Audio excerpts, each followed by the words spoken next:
Hello viewers, আসসালামু আলাইকুম। কেমন আছেন সবাই? আশা করছি ভালো আছেন। আজ আমি শীতকালীন সবজি সিম আলু দিয়ে ইলিশ মাছ রান্না করে দেখাবো। চলুন তাহলে শুরু করি। প্রথমে আমি একটা ইলিশ মাছ কেটে ধুয়ে নিয়েছি। এরপর তাতে সামান্য হলুদ গুঁড়া, লবণ ও তেল দিয়ে ভালোভাবে মাখিয়ে নিচ্ছি। ইলিশ মাছের পিসগুলো এপিট ওপিট ভালোভাবে মাখিয়ে নিয়েছি। এখন মাছগুলো ভাজার জন্য একদম রেডি। এখন একটা ফ্রাই প্যান মাছ ভাজার জন্য চুলার হিটে দিয়ে দিচ্ছি। এরপর ফ্রাই প্যানে তেল দিয়ে দিয়েছি। তেল গরম হয়ে আসলে গরম তেলে একে একে ইলিশ মাছের পিসগুলো ভাজতে দিয়ে দিচ্ছি। মাছের এক পিঠ ভাজা হয়ে গেলে উল্টিয়ে আরেক পিঠ ভেজে নিব।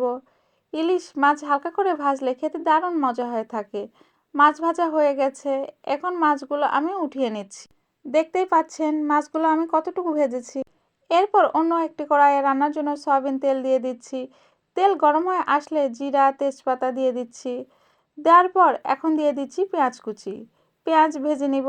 পেঁয়াজ সোনালি কালার হয়ে আসলে এবার দিয়ে দিচ্ছি 2 চামচ আদা রসুন পেস্ট, 2 চামচ মরিচ গুঁড়া, হাফ চামচ হলুদ গুঁড়া ও স্বাদ মতো লবণ দেওয়ার পর মশলাগুলো ভালোভাবে ভেজে নিব।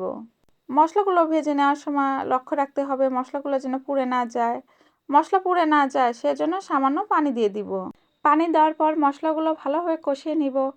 মশলা যখন তেল ছেড়ে দেবে তখন আগে থেকে কেটে ধুয়ে রাখা সিম আলু দিয়ে দিব। দেওয়ার পর মশলার সাথে ভালোভাবে মিশিয়ে নিব। এরপর সিম আলু সিদ্ধ ও কষানোর জন্য পানি দিয়ে দিব। পানি দেওয়ার পর ঢাকনা দিয়ে ঢেকে কিছুক্ষণ রান্না করে নিব। কাঁচা সিমে ল্যাকটিন নামক উপাদান থাকতে পারে, তাই সিদ্ধ করে খাওয়া উচিত।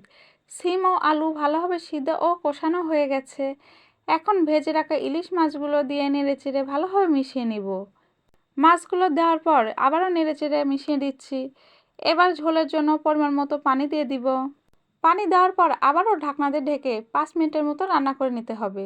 ঢাকনাতে ঢেকে 5 মিনিটের মতো রান্না করে নিয়ে এবার মাছগুলো একবার উল্টিয়ে দিচ্ছি।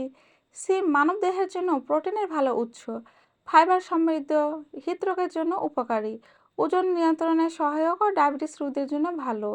এই তো আমার রান্নাটি হয়ে আসছে। এভাবে সিম আলুতে ইলিশ মাছ রান্না করলে খেতে দারুণ সুস্বাদু হয়ে থাকে। রেসিপিটি কেমন হয়েছে অবশ্যই কমেন্ট করে জানাতে পারেন। চাইলে আপনারাও বাসায় এভাবে রান্না করে দেখতে পারেন।